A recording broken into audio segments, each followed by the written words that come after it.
صدري ويسر لي أمري واحلل عقدة من لساني يفقه قولي رب يسر ولا تعسر يا كريم. Assalamualaikum warahmatullahi wabarakatuh.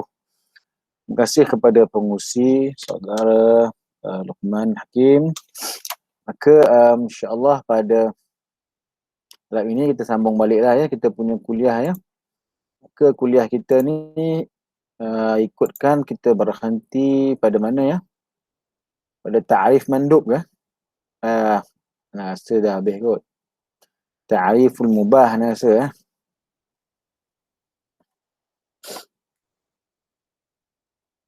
Nampak ke anda punya skrin ni? Nampak. Tamam. Okey, kita pergi kepada ta'riful mubah. Kita dah selesai mandub. Ta'riful mubah. Okey. Bila kita kata mubah wal mubah min haisu wasfuhu bil ibahati, mubah itu dari sudut sifat dia yang disifatkan dengan keharusan. Apa dia ibahah itu? Ma la yusabu ala fi'lihi, apa yang tidak diberi pahala ke atas kita mengerjakan ataupun wa tarkihi, kita tinggalkan. Tengok dulu bawah. Kita tengok hasyiah. Mubah itu apa? Dia panggil muwassa'. Kalau tengok bawah ni nombor 2 ni dia kata wal mubahu wa lughatan al muwassa'u fi, yang luas ya, yang luas. Okey. Bila kata luas itu apa? Betul dalam bahasa Arab ataupun dalam bahasa Arab bila dipanggil hedonism. Hedonism kan, hedonism ni orang yang hidup dia boleh belaka lah. Dadah boleh, zina boleh, dipanggil hedonism. Arab panggil ibahiyah. Ibahiyah tu apa? Ibah lah, daripada perkataan ibah. Ibah ni rupanya maknanya muwassa', liberal, terbuka. Boleh. Jadi ibah tu maknanya terbuka. Okey. Tapi kalimah ibahah juga digunakan sebagai terma ataupun term untuk menggambarkan perkara dalam fiqh ataupun usul fiqh, perkara yang tidak, kalau kita kerjakan dia tidaklah mendapatkan pahala, sementara kalau kita tinggalkan dia juga tidaklah berdosa. Wala yu'aqabu ala tarkihi wa fi'lihi, buat tak salah buat pun tidak mendapat apa-apa reward ataupun pahala. Ai ma la yata'allaqu bi kulli man min fi'lihi wa tarkihi sawabun wala iqab. Maksudnya apa? Tengok nombor 4. Dia kata apa? Maknanya setiap perbuatan itu, sama ada kita buat ataupun tinggalkan, ia tidak terkait dengan dosa ataupun pahala. Silakan, itu dia panggil mubah. Okey, nombor 4, tengok bawah. Dia kata apa? La yata'allaqu bi kulli. Nombor 4 dia kata bawah hasyiah, awrada alaihi fi'las sabi wal majnuni wal bahimati. Okey, datang padanya perbuatan sabi itu ataupun orang gila ataupun bahimah, illa ayyuqal nafyu syai' far'un an subutihi fala yuraddu zalik. Okey. Maknanya perkara itu juga, okey, perkara yang berkait dengan perbuatan orang gila ataupun kanak-kanak ataupun bahimah juga boleh dikatakan mubah. Okey, mubah. Kenapa pula? Yalah, kanak-kanak pun tak ada dosa. Majnun pun buat tak ada dosa, tak ada pahala. Juga bahimah, binatang, air, kucing tu minum air, semua tu juga boleh dikatakan mubah. Tapi mubah itu bukanlah mubah arti kata mubah yang dimaksudkan. Tapi mubah ni luas. Lepas tu kalimah tu mubah. Mubah ni apa? Luas. Segala benda yang tak ada pahala dosa itu mubah. Sama ada orang tu waras ke tak waras ke, orang tu bahimah, orang tu majnun ke, sabi ke, tu mubah. Okay, segala perkara itu maksud ai ma la yata'allaq, kata Imam Al-Juwaini, kata Imam Al-Mahalli, kata apa? Segala apa yang kita sebutkan itu, yang berlaku itu, sama ada dia buat ataupun ditinggalkan, tidak ada terkait dengan dosa ataupun pahala. Okey, itu dipanggil mubah. Okey, ini takrifan ini adalah takrifan yang agak ringkas. Okey. Cuma kita tambah sedikitlah. So kita tengok dalam buku-buku lain dia akan kata tapi kalau benda mubah itu diniatkan untuk benda kebaikan. Contohnya kita kata apakah dia mubah? Mubah ini ialah seperti minum yang halal lah. Dan juga minum biasa, makan itu benda yang mubah. Tapi kalau bila kata mubah, apa hukum dia? Tidak ada dosa dan tidak ada pahala. Cuma persoalan di sini ialah bagaimana pula kalau kita niatkan benda yang mubah itu sebagai satu wasilah kepada yang baik. Saya minum dan juga saya makan buka puasa ataupun saya makan. Tapi makan saya ini adalah untuk menguatkan saya untuk bekerja. Ataupun saya bekerja tapi kerja saya ini untuk mencari duit halal. Untuk menyara saya punya keluarga. Menyara sekian dan sekian. Jadi bila kita niatkan sekian, benda itu mubah kerja. Benda itu mubah seperti kita minum, tapi ada niat. Benda mubah itu sebagai wasilah ataupun perantaraan kepada perkara baik. Di sini ada beberapa ataupun ada syarah yang lebih luas. Dia kata kalau walaupun perbuatan itu wa in kana fi'luhu mubahan walakin biniyatin salihatin atau biniyati wasilatin ataupun dengan niat untuk menjadikan perkara mubah itu sebagai wasilah ataupun means ataupun jalan kepada kebaikan, ia akan dikirakan kepada kebaikan itu. Dia akan dikira benda yang sama dia punya pahala dengan perkara baik yang ingin kita kerjakan. Dengan semangat satu kaedah lil wasail hukmul maqasid. Setiap wasilah yang kita buat itu sama hukum dengan apa yang kita ingin dapatkan. Okey. Saya belajar ni boleh pahala lah benda yang sunat kan. Banyak lagi benda-benda yang kita buat. Saya beli tiket bas nak balik ke kampus. Macam-macam lah benda yang boleh kita niatkan dengan niat yang baik ataupun niat sebagai benda yang untuk mencapai benda yang baik juga dikira perkara itu. Walaupun pada pandangan usul fiqh ni adalah mubah. Usul fiqh dia bahas perkara itu. Dia tak bahas beyond that. Itu ilmu usul fiqh juga, tapi untuk buku waraqat ataupun untuk buku syarahnya waraqat ataupun hasyiahnya sampai situ sahaja. Sebab setiap buku itu ada dia punya market dia. Buku ini dia punya level dia ibtidai. Buku ini level dia contoh macam kitab Minhajul Wusul kan. Itu Imam Ar-Razi lain, lebih tinggi. Jadi ada kitab yang lain kitab yang contoh Takhrijul Furu' 'alal Usul lagi tinggi. Jadi setiap buku itu ada market ataupun ada dia punya target dia. Tak bolehlah semua buku tu untuk mencapai ataupun untuk mencakupi segala level ataupun bidang. Baiklah. Ta'riful mahzur. Ta'rif. Dah habis mubah. Kita dah selesai dah mubah.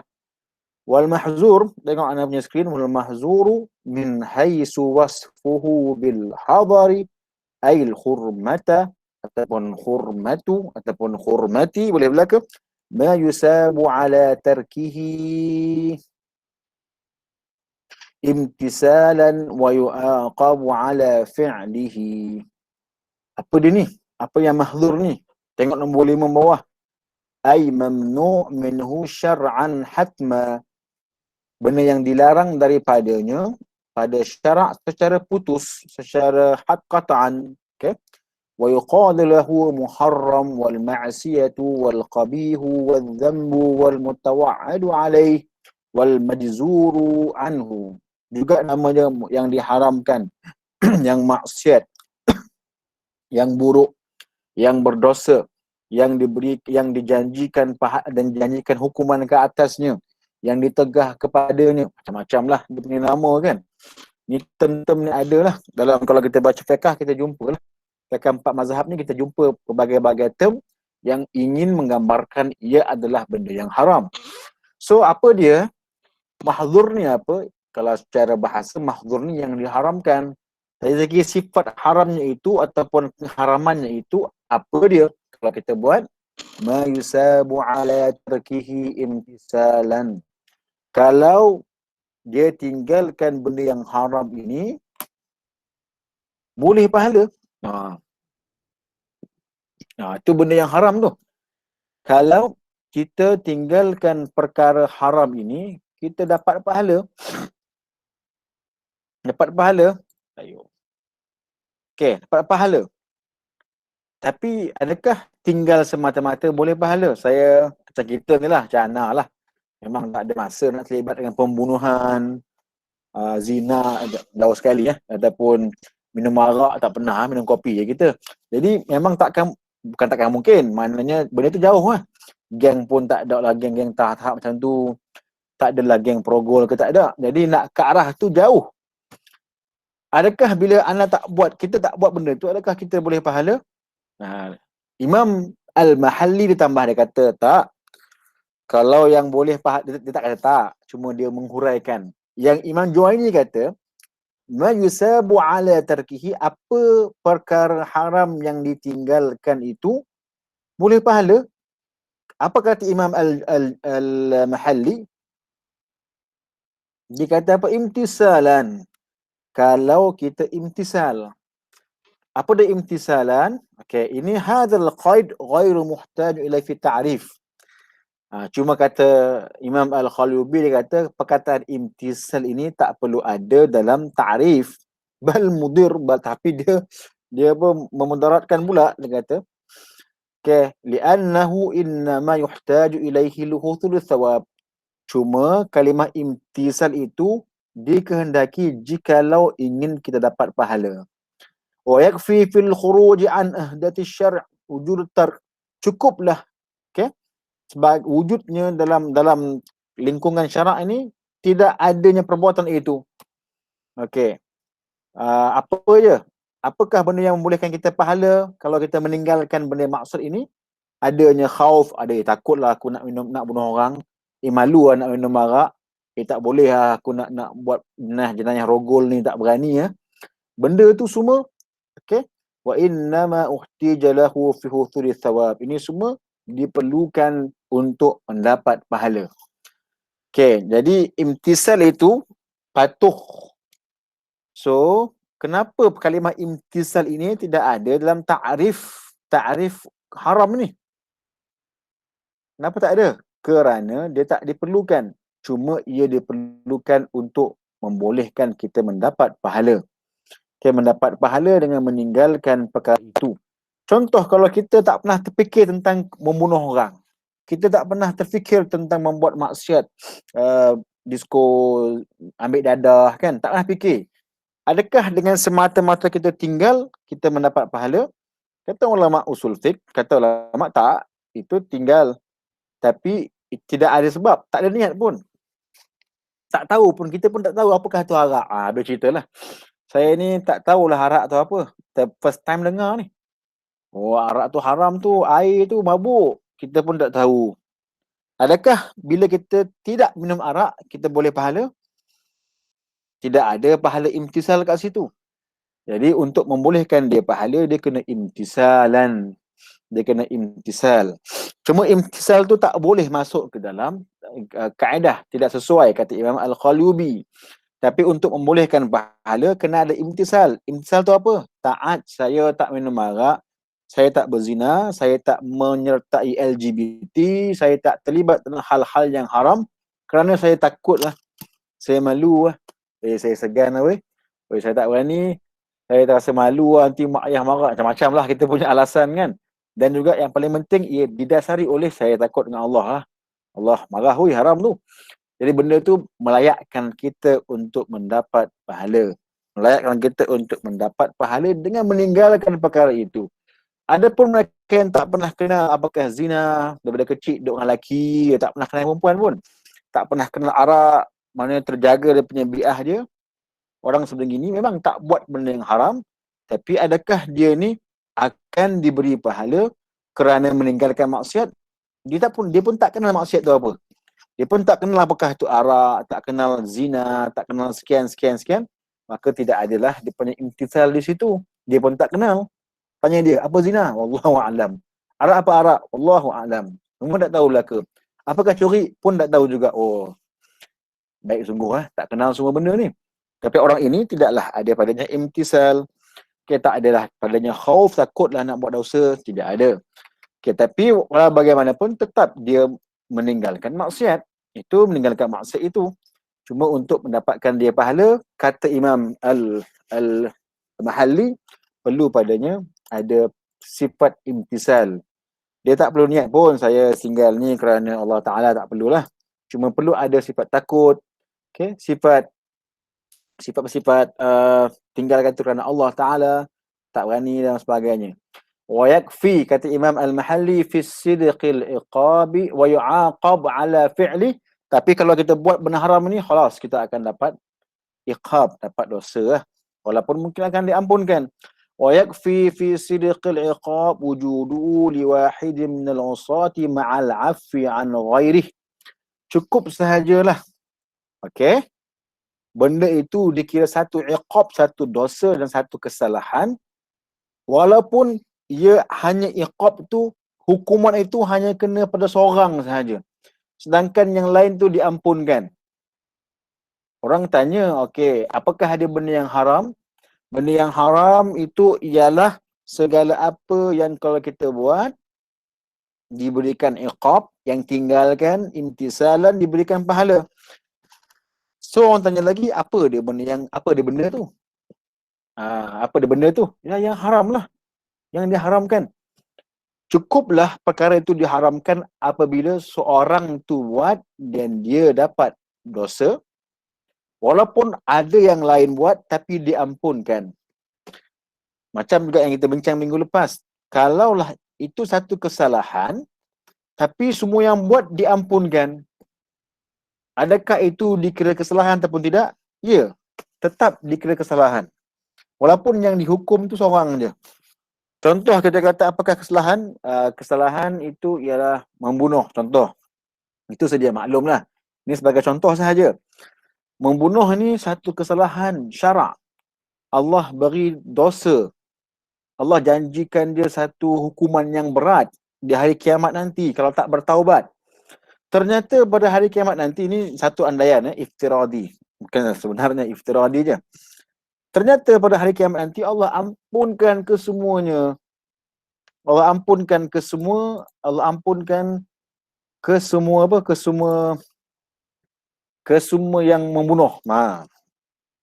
Allah kata tak apalah, aku ampunkan. Allah Maha Rahim, Ghafur dan sebagainya, Ghaffar, Rahim, Rauf, Latif dan sebagainya. Jadi Allah pun ampunkanlah ke semua orang yang terlibat dalam kes bunuh. Cuma seorang yang kena hukum sebab dia membunuh. Adakah di situ kita katakan, oh rupanya membunuh tak haram ni? Tidak. Membunuh tetap haram. Walaupun kesalahan itu diampunkan, itu bukan takrifan dia. Kesalahan itu diampunkan oleh Allah. Itu bukan takrifan. Cukuplah seorang itu dikenakan hukuman kerana jenayah itu dan yang lain tu dimaafkan, itu sudah cukup menggambarkan itu adalah ma yu'aqabu ala fi'lih wa yuthabu ala tarkihi. Okey? Jadi tak perlu kita kata tak salah tu sebab semua yang buat kena ampun. Itu bukan dosa sebab yang buat semua kena ampun. Tak juga. Asalkan seorang diberikan hukuman ataupun dosa kerana tindakan tersebut, dia telah pun diiktibarkan sebagai apa? Sebagai dosa. Sekalipun yang lain itu diampunkan. Wa yajuzu ay yuridu wa yurida wa yatrattabul iqabu ala fi'lihi kama 'abbara bihi ghairuhu fala yunafi al-'afwa ataupun fala yunafi al-'afwu. Dan juga boleh juga benda itu juga dikira haram kalau Allah tu nak ataupun meletakkan iqab atau meletakkan dosa ke atas perbuatannya sebagaimana yang dibincangkan oleh ulama yang lain. Walaupun tak ada dosa, tapi Allah nak mendosakan dia. Itu juga dikira sebagai satu perbuatan yang haram ataupun yang dimahzurkan. Jadi, tapi kalau anda tengok kama abbara bihi ghairuh, sebagaimana yang lain bagi tahu. Yang lain tu ulama lain lah. So ini merupakan satu khilaf di dalam pemahaman makna mahzur. Kita tak ada, kalau khilaf dia kelas lah, kita tak nak bincang panjang lah. Sebab kitab ni bukan kitab membahaskan tentang khilaf usuli. Okey. Jadi kita faham apakah dia benda haram? Benda haram itu ialah kalau kita buat dapat dosa.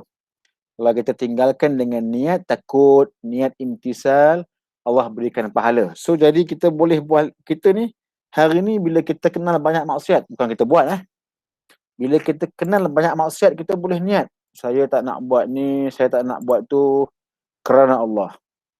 Boleh pahala. InsyaAllah lah boleh pahala. Sebab imtisalan, itu kelebihan pula mengenal maksiat. Bukan buat buat tak ada kelebihan.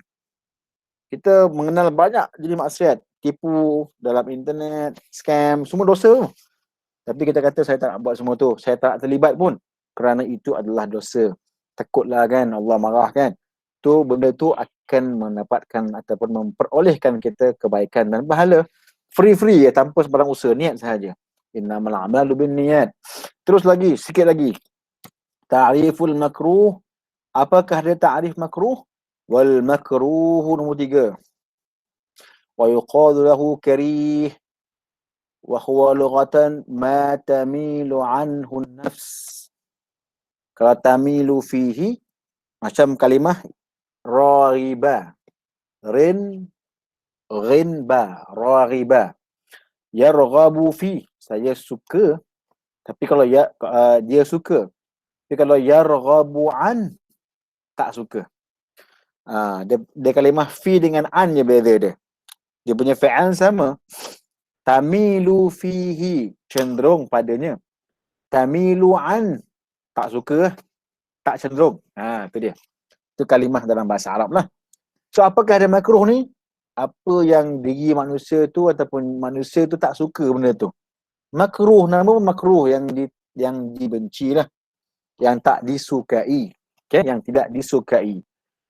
Min haisu wasfuhu bil karahati, apabila disifatkan dengan karahah, apa benda yang makruh ni ma yuthabu ala tarkihi imtisalan, apa yang diberi pahala kalau kita meninggalkan dengan niat imtisal, wala yu'aqab ala fi'lih, tetapi tidak diberikan dosa kalau kita buat.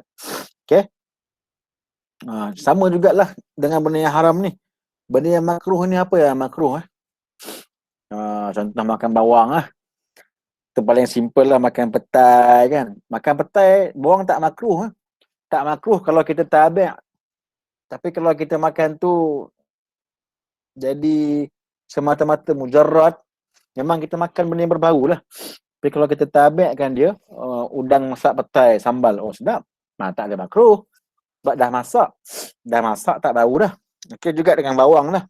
Dah kita masak kan, tabi' kaedah kata kan. Kalau kita benda tu kan, kita bukan makan bawang, kita masak bawang dalam sambal. So kita bila kita makan tu, kita bukan makan bawang semata-mata, kita makan sambal. Bila kita makan sambal, so hukumnya tak makruh. Jenuh lah kita tak ada makan bawang. Tak habis lah lepas ni.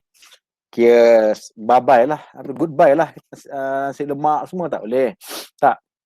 Yang kata makruh tu ialah makan mujarradan, makan basal, makan petai kan. Semata-mata dia mentah-mentah yang memang bila kita makan bau.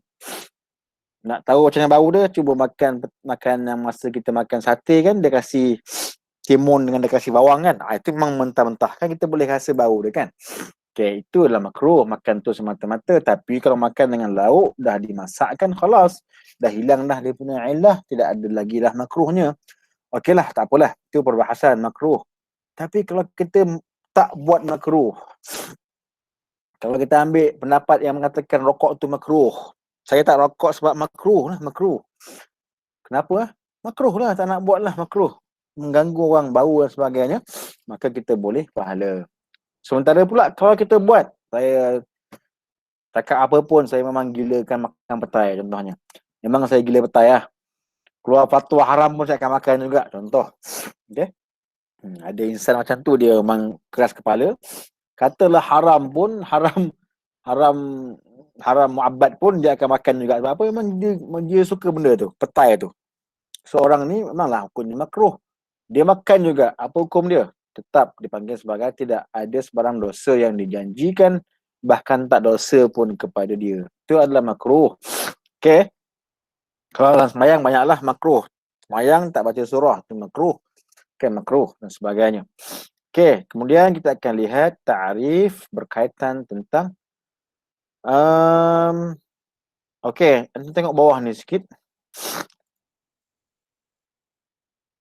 Aduh. Okey, tengok bawah ni sikit. Tengok bawah sikit, bukan tengok sikit lah, tengok sungguh nombor 4 ni. Dia kata na'am qad yuthabuhuna min ghairi qasdi imtithali tarkin. Dia kata na'am, terkadang-kadang kan, qad yusab. Kadang-kadang ada juga perkara yang kita diberi pahala walaupun kita tinggalkan tanpa qasad. Apa dia? Nahwu adamil iltifafi fi shalah. Iltifat ni. Antum tengok bawah tu.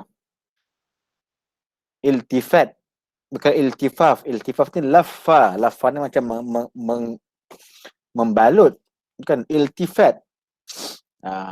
Tapi tengok para ulama kita tengok antum tengok belajar daripada adab para ulama kita, bila dia tahqiq kitab, ni jadi benda ni beri kita maklumat. Perkataan ini yang ana bulkan ini merupakan kalimah yang ditulis oleh Al-Imam Qalyubi. Kalau tengokkan, jadi pengarang kitab ini ataupun pentahqiq kitab ini, dia bawa nas yang sama dalam kitab yang dirujuk, dalam manuskrip yang dirujuk. Kalau tengokkan makna, ini silap, bukan silap lah. Makna tak tepat ni iltifaf. Okey? Lebih tepatnya iltifat pada nasah yang lain. Sin ni nasah lain. Okey. Jadi tapi syekh ataupun pentahqiq kitab ni, dia tak tukar pun. Walaupun nampaknya tak sesuai ni. Iltifaf tak sesuai. Yang sesuainya iltifat. Apa iltifat? Tidak berpaling. Kita semayang tu tak tengok kiri kanan. Tu iltifat dia panggil. Okey, benda tu makruh. Okay, makruh. Tapi kalau sampai beralih dada, hukumnya batal semayang lah. Okey. Jadi benda tu dipanggil sebagai makruh. Tapi bila kita tak buat benda tu, walaupun tak niat, kita memang kita punya perangai, semayang kita pandang bawah. Memang tak ada niat pun untuk kita pandang belakang, pandang atas, pandang kiri, pandang belakang. Tak ada masa pun. Tapi kata Syekh ni tetap diberi pahala walaupun tanpa kita niat untuk mengikuti ataupun patuh pada arahan jangan kita berpaling. Ini benda ni dipanggil istisnaat lah. Dalam semayang ni kalau kita tak buat benda makruh, kita boleh pahala. Tapi kalau kita buat benda yang makruh, kalau tinggalkan hayat, jadi makruh. Itu semayang ni special dia punya undang-undang. Dia tak macam zakat, tak macam, even tak macam haji pun. Semayang ni agak special. Meninggalkan hayatus salah, itu benda yang makruh fi zatihi, pada benda tu. Bukan makruh pada semayang tu, tidak. Makruh pada zatihi, pada benda tu. Okay, ada sebuah kitab yang bahaskan khusus berkaitan tentang meninggalkan benda yang sunnah hayat itu adalah makruh pada benda tu sahaja. Bukan makruh pada fi kulli salah, pada keseluruhan solat, tidak. Okay, itu cerita yang agak lain lah. Okay. Jadi nak katakan ada perbuatan yang walaupun kita tinggalkan, perbuatan makruh, yang walaupun kita tinggalkan itu tanpa niat imtisal, tetap kita ini boleh pahala. Antaranya adalah iltifat ataupun berpaling di dalam kita mengerjakan solat. Okey? Nanti kita masuk page yang ke-42 berkaitan ta'rifus sahih was sahih min haitsu wasfuhu bis-sihhati ma yata'allaqu bihi an-nufuzu wa yu'taddu bih. Okey, nanti kita akan masuk insya-Allah taala. Jawab soalan siapa ni? Luqman, panjang soalan awak ni. Adakah sentiasa mudarat hukumnya harus atau boleh jadi hukumnya wajib sunat? Sentiasa mudarat hukumnya harus. Anda nak faham balik soalan ni. Kalau kita nak dapatkan pahala tinggalkan perkara yang larang syarak, adakah wajib disertakan niat? Betul. Nak dapatkan pahala tinggalkan perkara yang dilarang syarak? Okey, tak. Macam mana hantar suruh wajib tu? Benda tu benda yang haram. Tapi anda kata adakah diwajibkan niat? Macam mana kita nak mewajibkan dalam meninggalkan haram? Dia wajib meninggalkan haram. Okey. Tapi adakah dia nak boleh pahala? Dia kena niat, kena. Dia perlu. Kalau tengok dalam kitab tadi, uhtija, diperlukan. Kalau ikut tadi kata, ialah perlukan niat. Perlukan niat, katanya Syekh Al-Qalubi. Okey. Tapi kalau anda kata sama ada dia baru nak buat jahat, dia dah lama buat jahat, nak kembali ke peradilan, di sini ada lama kita bahas agak panjang dalam kitab, dalam pembahasan niat, azam, khawatir, hawajis dan sebagainya. Dibahas agak detail lah. Orang tinggalkan dosa setelah dia berniat. Tapi dia tinggalkan itu sebab apa? Sebab dia tak boleh buat. Hari ni kita nak pergi mencuri lah, insya-Allah. Ni dia punya pencuri yang beriman ni. InsyaAllah malam ni kita akan cuba mencuri sebuah bank. Jadi kita doakanlah kita berjaya, insyaAllah. Okey, tu. Tengok-tengok sampai ke kedai, ke tempat bank itu memang dah nak mencuri dah. Dah siap peralatan, dah siap perancangan, dah siap plan. Sampai-sampai tengok, dia punya sistem baru. Sistem security-nya baru. Yang tidak boleh dihack ataupun digodam. Tak apalah, kita cancel lah. Kita plan semula. Memang tak berjaya dia buat jahat. Tapi adakah dosa? Dosa juga. Dosa setakat yang dibuat lah. Kenapa pula? Dia dah nak buat. Tapi yang menghalangnya sebab bukan imtisal. Bukan khauf. Bukan hayak, tak. Yang menghalangnya sebab duniawi ataupun teknikal tu sendiri. Saya hari ni nak dating ni dengan awet baru ni. Contohlah kan. Alang-alang ni sebelum puasa ni nak dating lah. Rindu lah. Contoh. Kita pun nak dating. Kita pun dah setting dah nak jumpa dekat pavilion dekat KL lah, Bukit Bintang. Tiba-tiba hujan, kita dah pergi dah, kita pun dah naik kereta dah sampai dah parking dah. Tiba-tiba yang perempuan ni, sorry lah, I minta maaf, hujan lah. Maknanya kita dah korban dah pergi. Tapi dia kata hujan. Yelah, mungkin dosanya taklah sebesar dating tu. Tapi tetap ada kesalahan bagi kita dah pun ke arah, dah berazam lah. Cuma yang ditegahnya sebab perempuan tu tak boleh keluar. Mungkin Grab car tak ambil kot, wallahualam. Jadi kita pun tak berjaya mendatingkan diri kita. Tapi boleh dosa tak? Boleh lah. Dapat dosa lah sebab kita dah pun bergerak ke arah itu. Cuma yang menghalangnya ialah teknikal. Tapi kalau yang menghalangnya ialah apa? Sampai-sampai, rasa takut lah. Dosa lah weh. Patah balik. Di situ boleh pahala lah. Okey, itu yang maksudnya.